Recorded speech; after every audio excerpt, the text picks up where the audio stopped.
15 তাৰিখৰ পৰীক্ষাত যিসকলে অৱতীৰ্ণ হৈছিল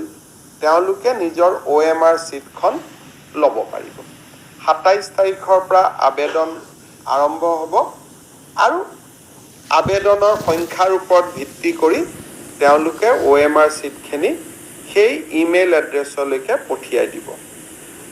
এনসাৰ কি 15 তাৰিখৰ পৰীক্ষাৰ এনসাৰ কি অহা 28 তাৰিখে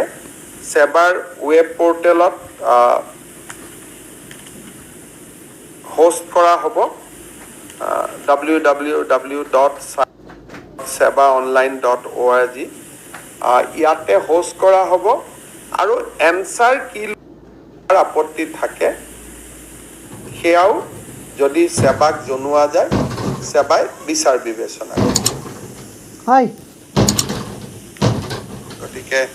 এই তিনিটা দিনাখন মই কৈছিলোঁ তথাপিতো আজি আপোনালোকক আৰু ইয়াৰ নটিফিকেশ্যন আজি ইতিমধ্যে চৰকাৰে ইস্যু কৰিছে আজি ৰাজ্য চৰকাৰে বিশেষকৈ আমাৰ থাৰ্ড গেট আৰু ফ'ৰ্থ গেট কমিশ্যনে দুখন নটিফিকেশ্যন দিছে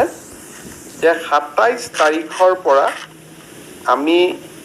এটা অনলাইন পোৰ্টেল আমি দেখুৱাই দিছোঁ পোৰ্টেলটো আপোনালোকে অলপ পিছত মোৰো টুইটাৰত চাই ল'ব পাৰিব বা নটিফিকেশ্যনো পাব পোৰ্টেলত আবেদন কৰিলে 50 টকা ফিজ দি আবেদন কৰিলে 15 তাৰিখৰ পৰীক্ষাত যিসকলে অৱতীৰ্ণ হৈছিল তেওঁলোকে নিজৰ